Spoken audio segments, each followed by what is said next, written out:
Are we doing this today? Ugh. Well, fourth pro skater, here we are. Why? My favorite pro skater in the series. The game came out on October 23rd, 2002 in the United States, and at about this time, I was about 4 years old, and obviously didn't end up playing the game until later in my life. But I digress. This game has a completely different career mode than any of the other games. They got rid of the 2-minute timer and sent NPCs around as people you can talk to get objectives from, and was a fresh of breath air in the series. You can now just free skate in the career mode if you really wanted to with no pressure of the 2-minute timer. I do think the worst thing about the game is after every single mission you are forced with the option to save, and as well as upgrade your stats. But this was fixed in the next entry in the Tony Hawk series, Tony Hawk's Underground. But we will talk about that another time. The game completely removes the hidden combos and just adds them to the trick set. But they do a handful of new features which are skitching, leveling out when going off a ramp, as well as a few more. This game has an excellent soundtrack as well, and has a good amount of more songs than Pro Skater 3, but some songs vary console to console.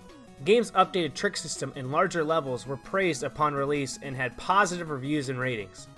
Personally, it is one of my favorite games in the series and holds a very special place in my heart, mostly because I bought it with my mom from a Blockbuster. Yes, a Blockbuster. As a kid, every weekend when I would visit my mom, we would go get a couple games for rent from Blockbuster, so I have some games to play while I was visiting her. Now, sometimes when you go to video game renting stores, if games were there long enough, they would sell them for really cheap. And that's what happened with Pro Skater 4. This Blockbuster was around for a very long time, and I loved going there because the one by my dad's in my hometown closed long before the major closings happened and the business went under. When loading up the game, you get a unique home screen.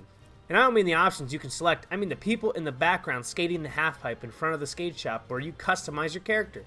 At the time, I've seen nothing like this, and you can skate the halfpipe after selecting your skater in the career mode or free skate. While skating the halfpipe, you can get cash by airing upwards.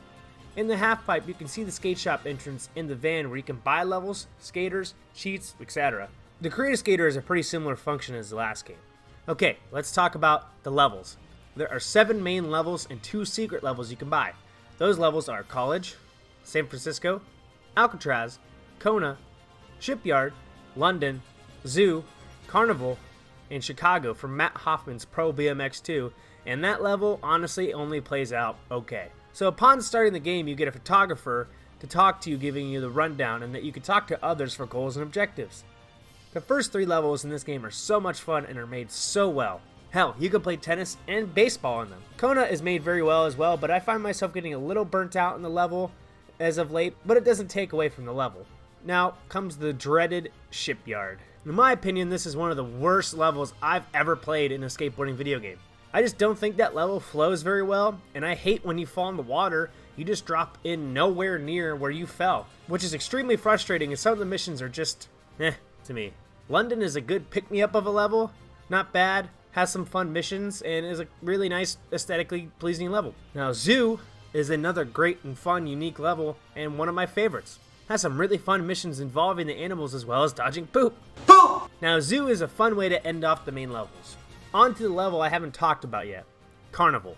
Now, this level is a fun time like a regular carnival is, and spawns the birth of the goat joke, and has a nice Easter egg to the haunted house in the Suburbia level in Tony Hawk's Pro Skater 3.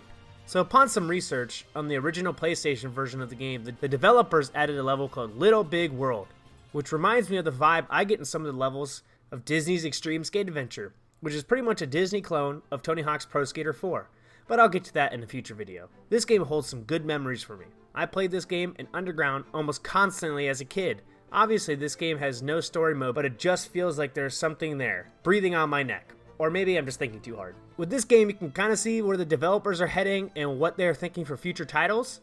And I think if they were going to remaster another Tony Hawk game, I'm all for them to do Pro Skater 4 or a 3-4 remaster. Now, I think this game is the best Pro Skater game in the series. That doesn't take away the fun in any of the other games or my opinions of them.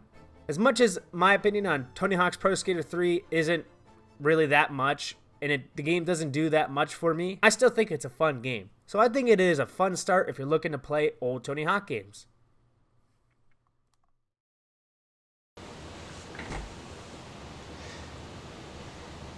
You know, I think it's time to play a new game. What kind? You know, the kind that's been re-released tons of times. Legendary game, Instant classic. Revolutionized the gaming industry? Oh, like Skyrim? No, not like fucking Skyrim. You literally described Skyrim. No, I didn't. Then what game? 1998. I'll never forget it. It was the year when those grisly murders occurred in the Arklay Mountains. Soon after, the news was out to the whole world, revealing that it was the fault of a secret viral experiment conducted by the international pharmaceutical enterprise, Umbrella. The virus broke out in a nearby mountain community, Raccoon City, and hit the peaceful little town with a devastating blow crippling its very foundation.